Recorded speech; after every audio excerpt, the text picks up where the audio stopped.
एक मशहूर शायर हैं निदा फाजली साहब। उनका एक शेर है कि कभी किसी को मुकम्मल जहां नहीं मिलता, कहीं जमी तो कहीं आसमान नहीं मिलता। ये शेर सचिन तेंदुलकर के ऊपर बिल्कुल सटीक बैठता है, क्योंकि कैन यू इमेजिन एक प्लेयर जिसने क्रिकेट में 100 शतक जड़े हों। There it is. That's a comeback 100 if you can use that phrase for one of the greatest players the world has ever seen. Most runs जिसके नाम हो, जिसे क्रिकेट का भगवान कहा जाता हो,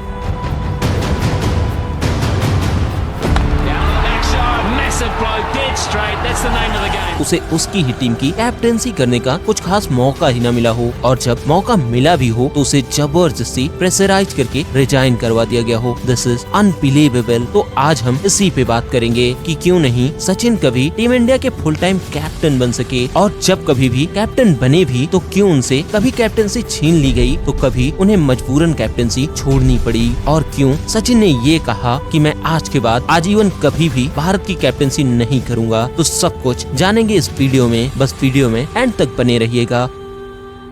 सो लेट्स बिगिन। तो ये सिलसिला शुरू होता है 1996 के वर्ल्ड कप से, जहां मोहम्मद अजरुद्दीन टीम के कप्तान थे और young Sachin Tendulkar vice captain, और साथ ही आने वाले सालों में इंडियन टीम के फ्यूचर कैप्टन भी। अब इस वर्ल्ड कप में इंडिया का प्रदर्शन शर्मनाक रहता है और इंडिया बुरी तरह से हार कर वर्ल्ड कप से बाहर हो जाती है। अब अजरुद्दीन की कैप्टनसी पे सवाल उठने तो लाजमी थे, जिससे सचिन के कैप्टन बनने के चांसेस हाई हो गए थे। लेकिन इंडियन क्रिकेट बोर्ड अजरुद्दीन को एक और चांस देना चाहती थी, लेकिन एक शर्त के साथ कि आने वाले इंग्लैंड टूर पे टीम अगर अच्छा परफॉर्म करेगी तो ही अजरुद्दीन कैप्टन बने रहेंगे, नहीं तो उन्हें कैप्टनसी से हटा दिया जाएगा। जहां उन्हें 3 मैचेस की ओडीआई सीरीज एंड 3 मैचेस की टेस्ट सीरीज खेलनी थी, जिसे इंडिया 0-2 और 0-1 से हार जाती है। और अब मैनेजमेंट अजरुद्दीन से हाथ खींचकर सचिन तेंदुलकर को 23 ईयर की एज में न्यू कैप्टन अपॉइंट कर देती है। अब सचिन का एज अ कैप्टन पहला असाइनमेंट था वेस्ट इंडीज के अगेंस्ट 5 मैचेस की टेस्ट सीरीज, जिसे इंडिया जीतते जीतते हार गया, क्योंकि 5 टेस्ट में से 4 ड्रा हुए और एक टेस्ट मैच जिसमें इंडिया पहली इनिंग में 21 रन से लीड कर रहा था। देन उसे मैच की सेकेंड इनिंग में सिर्फ 120 रन का छोटा सा टारगेट चीज करना होता है, लेकिन टीम इंडिया इसे बड़े हल्के में ले लेती है, जिसे सचिन तेंदुलकर अपने बुक में भी बताते हैं कि जब हमें सिर्फ 120 रन का टारगेट मिला था तो पूरी टीम बहुत खुश थी और हम होटल में बैठकर डिनर कर रहे थे। तभी एक वेटर आकर कहता है, सर जी आप लोग इतना खुश हैं, कहीं अगर कल मैच हार गए तो क्या होगा? तो सचिन ने कहा, ऐसा कुछ नहीं होने वाला, हम आसानी से मैच जीत रहे हैं। बट अगले दिन इंडियन टीम 120 रन चेस करते हुए 81 रन पे ऑल आउट हो जाती है और वेस्ट इंडीज ये मैच 38 रन से जीत जाती है, और साथ में टेस्ट सीरीज भी 1-0 से जीत लेती है। अब इस सीरीज के बाद कारवां आगे बढ़ जाता है। अगली कुछ सीरीज में भी सचिन को फिर से कैप्टन अपॉइंट करा जाता है, लेकिन एज अ कैप्टन सचिन को हमेशा टीम के कुछ खिलाड़ियों पर शक रहता था। वो कॉन्फिडेंटली कभी उन पर रिलाय नहीं कर पाते थे। मोस्टली ये टीम के सीनियर प्लेयर्स थे जो सचिन को एज अ कैप्टन कोई इम्पोर्टेंस ही नहीं देते थे। एग्जाम्पल के लिए जैसे अजरुद्दीन, जब से उनसे कैप्टनसी लेकर सचिन को कैप्टन बनाया गया था तब से उन दोनों के बीच एक कम्युनिकेशन गैप था। अजरुद्दीन खुद को कैप्टन से ऊपर मानते थे, ये सब तो ठीक था, but management and cricket board भी कभी सचिन का सपोर्ट नहीं करती थी, क्योंकि क्रिकेट बोर्ड को हमेशा ये डर रहता था कि सचिन जो इतने बड़े बैट्समैन हैं, अगर वो बड़े कैप्टन भी बन गए तब तो वो डिक्टेटर बन जाएंगे, वो पूरा बोर्ड खुद मैनेज करने लग जाएंगे और अपनी मोनोपोली से जिसे चाहेंगे टीम में जगह देंगे, जिसे चाहेंगे बाहर कर देंगे। मैनेजमेंट का तो वजूद ही खत्म हो जाएगा। बोर्ड का यही डर था जिसने उसे 11 महीनों के अंदर ही सचिन को बिना बताए उनसे कैप्टनसी छीन लेने को मजबूर कर देता है, और कोई खास रीजन न होते हुए भी अजरुद्दीन को फिर से कैप्टन अपॉइंट कर दिया जाता है। ये 1997 का समय था। सचिन इस बात से बहुत डिसअपॉइंट थे कि उन्हें बिना बताए उनसे कैप्टनसी छीन ली गई थी, बट अब कुछ हद तक आप इस पॉइंट को ठीक भी कह सकते हैं। बट उस टाइम पे इंडियन टीम की जो स्ट्रेंथ थी कंपेयर टू अपोजिशन टीम जिनके अगेंस्ट सचिन ने कैप्टनसी करी थी, वो बहुत कम थी। तो ये विन रेशियो सेटिस्फाइंग था। तब लगभग सभी कैप्टन्स के ऐसे ही रिकॉर्ड्स हुआ करते थे, बट अब तो बोर्ड ने सचिन से बिना बताए उनसे कैप्टनसी छीन ली थी। थी। सचिन इस बात से आहत तो बहुत थे, बट सचिन उन लोगों में से हैं जो शब्दों से कम और बैट से बोलने में ज्यादा विश्वास रखते थे, जिसका ट्रेलर हमें 1997 And so is Tendulkar. And 98 में उनकी बैटिंग में देखने को मिला। Oh, well played. That's four. Lovely, elegant cover drive. That's it. 100 number 15 for Sachin Tendulkar in one-day internationals. Tremendous ovation here from the crowd. What a player. ये वो time था जब हमें सचिन की बैटिंग का पीक देखने को मिलता है। अब आगे 1999 का वर्ल्ड कप था। मोहम्मद अजरुद्दीन फिर से टीम के कैप्टन थे और इस बार भी टीम पूरी तरह से ये वर्ल्ड कप हार जाती है। That's out. The score behind. He's got him. Glenn McGrath has struck. That's the end of Tendulkar. Is it the end of India? Happy here. Oh, that's in the air. Yes, he's got him. That's a beautiful delivery as well. What a good catch too. That was going up. Glenn McGrath is back and boy is he firing.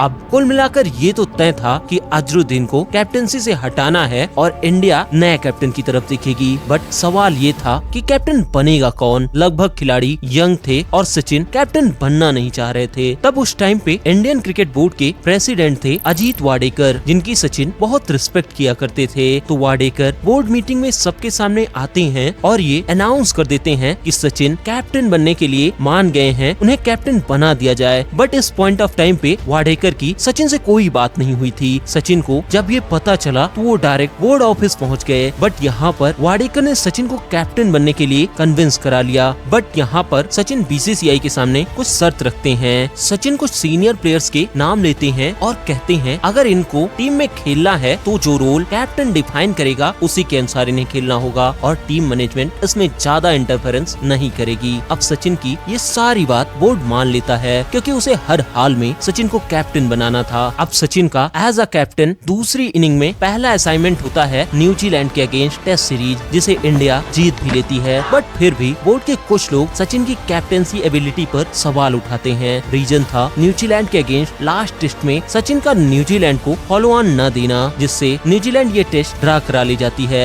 But Sachin यहाँ board के member की इस तरह के behaviour से बहुत नाराज होते हैं। बट अब आगे ऑस्ट्रेलिया टूर के लिए बोर्ड ने सचिन की नाराजगी दूर करने के लिए उनकी बात मान ली और इस बार ऑस्ट्रेलिया टूर पर किसी भी सीनियर प्लेयर को भेजा ही नहीं जाता और पूरी एक यंग टीम जिसे सचिन चाहते थे उसे ऑस्ट्रेलिया भेजा जाता है। बट यहाँ पर बीसीसीआई के सेक्रेटरी जयवंत लेले सीरीज से पहले ये स्टेटमेंट देते हैं कि इंडिया ये 3 मैचेस की टेस्ट सीरीज 3-0 से हार कर वापस आएगा। और अब ये किसी क्रिकेट बोर्ड के बड़े पदाधिकारी का अपनी खुद की ही टीम के लिए दिया गया स्टेटमेंट खिलाड़ियों के लिए मोराल डाउन करने जैसा था। लेकिन जयवंत लेले का यह प्रेडिक्शन सच हो जाता है और इंडिया 3-0 से टेस्ट सीरीज हार कर वापस लौटती है। इस सीरीज में इंडिया की तरफ से सचिन के सिवा किसी खिलाड़ी ने कोई रन ही नहीं बनाए। अब देश लौटने के बाद सचिन बीसीसीआई सेक्रेटरी के उस दिए हुए मोराल डाउन करने वाले स्टेटमेंट पर काफी खफा थे। उन्हें लगने लगा था कि दोबारा कैप्टेंसी में भी बोर्ड उसी तरह का नाटक कर रहा है। सचिन की ये बोर्ड से नाराजगी बढ़ती जा रही थी और अब आगे थी वनडे ट्राई सीरीज, जिसमें ऑस्ट्रेलिया, इंडिया और पाकिस्तान खेलने वाले थे। अब इसके लिए टीम सिलेक्शन होना था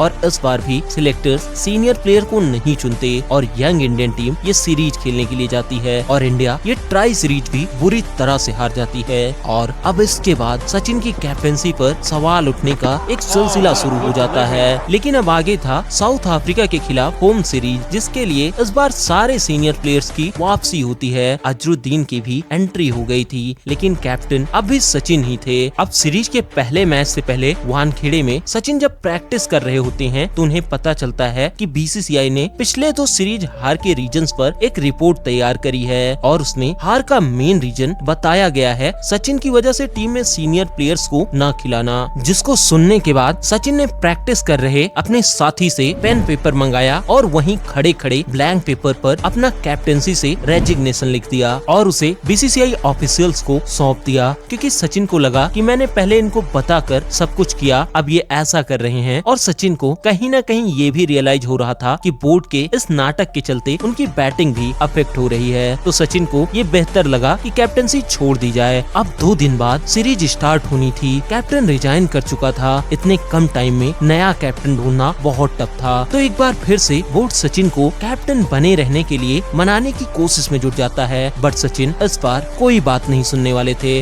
but at the end Sachin की वाइफ अंजलि ने उन्हें इस टेस्ट सीरीज के लिए कैप्टन बने रहने के लिए मना लिया और सचिन यहाँ मान भी जाते हैं। लेकिन सचिन ने यहाँ पे कहा कि साउथ अफ्रीकी सीरीज के बाद वो कभी भी अपनी पूरी लाइफ में इंडियन टीम की कैप्टनसी नहीं करेंगे। और फिर सचिन ने ऐसा किया भी। 2007 में बीसीसीआई सचिन को फिर से कैप्टन बनाने के लिए लाख ट्राई करती है, लेकिन सचिन खुद ना कैप्टन बनकर MS धोनी का नाम एज अ कैप्टन रिकमेंड करते हैं। So that's all about today. Thank you.